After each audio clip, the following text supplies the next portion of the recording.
The year is 1914. Europe is a powder keg. Tense alliances hold the great powers in a deadly embrace. Any spark could ignite a continent-wide war. That spark comes on a sunny June morning in Sarajevo, a city in the Balkans, a region simmering with tension. Archduke Franz Ferdinand, heir to the Austro-Hungarian throne, arrives for a state visit. He rides in an open car, a symbol of imperial might, but also a target. The Black Hand, a Serbian nationalist group, sees Ferdinand as an oppressor. They see a chance to strike a blow for Serbian independence. Gavrilo Princip, a young and idealistic assassin, waits among the crowds. Fate intervenes. Ferdinand's motorcade takes a wrong turn. It stalls, right in front of Princip. He seizes the opportunity. Shots ring out. Ferdinand and his wife Sophie are fatally wounded. The world is stunned. An act of terror has claimed the life of an archduke. But this is no mere assassination. It is a match thrown onto a powder keg. The Austro-Hungarian Empire, outraged, blames Serbia. An ultimatum is issued. Demands are made. The clock is ticking. The world watches and waits. Serbia, backed by Russia, hesitates. Austria-Hungary, with Germany's unwavering support, prepares for war. The July ultimatum expires. Diplomacy fails. On July 28, 1914, Austria-Hungary declares war on Serbia. The dominoes begin to fall. Russia, bound by treaty to protect Serbia, mobilizes its vast army. Germany, allied with Austria-Hungary, sees this as a threat. It demands Russia stand down. Russia refuses. Germany declares war on Russia. France, bound by treaty to Russia, prepares for war. Germany demands France remain neutral. France refuses. On August 3rd, Germany declares war on France. The intricate web of alliances designed to prevent war has instead guaranteed it.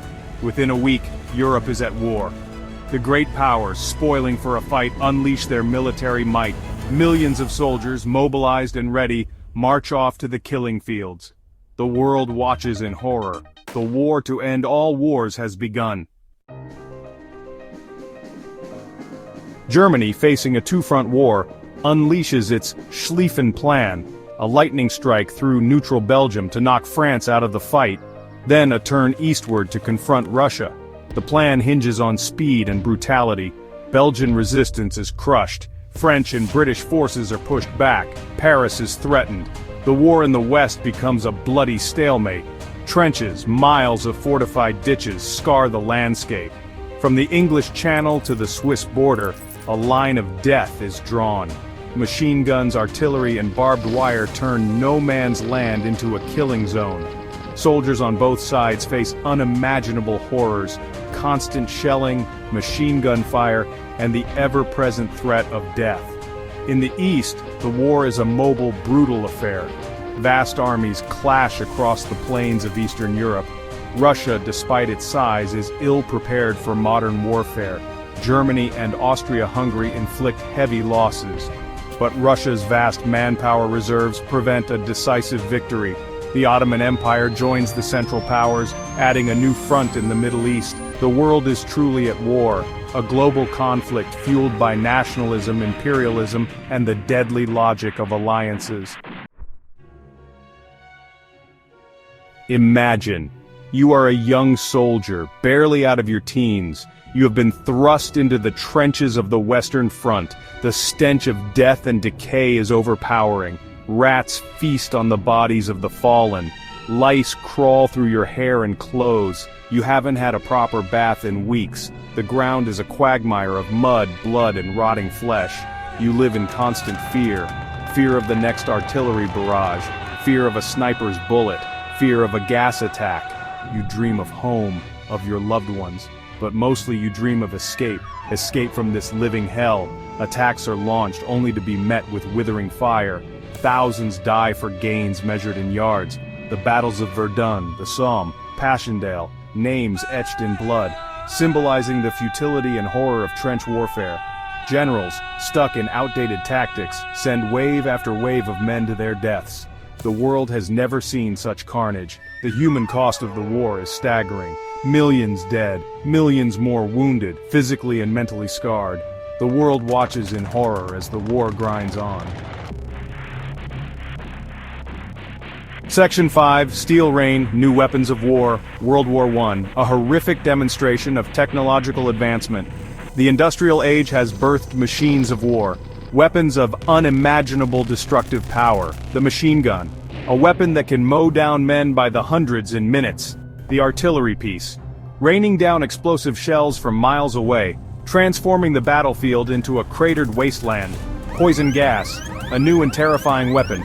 Chlorine, mustard gas, phosgene, invisible clouds of death, choking the life out of soldiers. Gas masks offer little protection. The psychological impact is devastating. Tanks, armored behemoths designed to break the deadlock of trench warfare, crushing barbed wire and enemy positions under their treads. Airplanes, once fragile contraptions now transformed into weapons of war.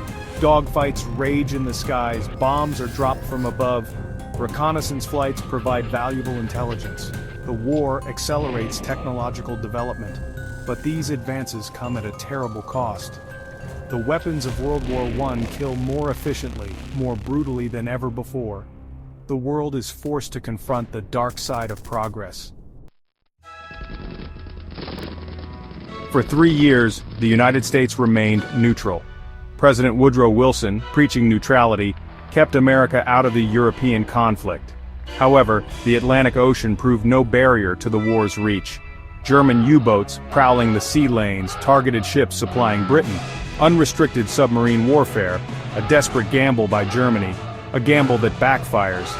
The sinking of the Lusitania, a British passenger liner with Americans on board, outrages the United States. Public opinion, once firmly neutral, begins to shift. Germany, desperate to break the stalemate, resumes unrestricted submarine warfare. They believe they can cripple Britain before America can react. They are wrong. On April 6, 1917, the United States declares war on Germany. America, with its vast industrial might and fresh troops, tips the balance of power. The arrival of American soldiers on the Western Front boosts Allied morale. Germany's gamble has failed. The writing is on the wall. By 1918, the tide of war is turning. Germany, exhausted and facing overwhelming odds, launches a last desperate offensive in the West. It fails. The Allies, bolstered by American troops and resources, push back. German forces, demoralized and depleted, begin to crumble. On the Eastern Front, Russia has already collapsed. Revolution at home, fueled by the war's hardships, topples the Tsar. The Bolsheviks, led by Lenin, seize power. They sign a separate peace with Germany, the Treaty of Brest-Litovsk, ending Russia's involvement in the war. The Austro-Hungarian Empire, racked by internal divisions, disintegrates. The Ottoman Empire, once a mighty power, crumbles. Germany, facing defeat on all fronts, seeks an armistice. On November 11, 1918, the guns fall silent. The war to end all wars is over. The world emerges from the war forever changed. The old order lies in ruins. Empires have crumbled. Millions lie dead. The Treaty of Versailles, signed in 1919, officially ends the war, but it also sows the seeds of future conflict. Germany, blamed for the war, is forced to accept harsh penalties. Reparations, territorial losses, and military restrictions cripple the once mighty nation. Resentment festers in Germany. The seeds of nationalism, sown before the war, take root in the fertile ground of anger and humiliation. The war also redraws the map of Europe. New nations are born. Old rivalries are rekindled. The League of Nations, created to prevent future wars, proves weak and ineffective. The world is a darker, more cynical place. The horrors of trench warfare, the unprecedented loss of life leave an indelible mark. The war to end all wars has failed. Instead, it has set the stage for an even greater conflict. The Treaty of Versailles, meant to ensure peace, has the opposite effect. Germany, humiliated and economically crippled, becomes fertile ground for extremist ideologies. The Nazi Party, led by Adolf Hitler, exploits the widespread resentment towards the treaty. Hitler promises to restore Germany to its former glory, to avenge the humiliation of Versailles. In Italy, Benito Mussolini's fascist party gains power, promising strength and order. Japan, emboldened by its wartime gains, seeks to expand its empire. The League of Nations, toothless and divided, is powerless to stop the rising tide of aggression. The world, still recovering from the trauma of the Great War, ignores the warning signs. Blinded by pacifism and preoccupied with domestic issues, they fail to recognize the growing threat. The stage is set for another world war, even more devastating than the last. The seeds of conflict, sown in the ashes of World War I, are about to bear bitter fruit.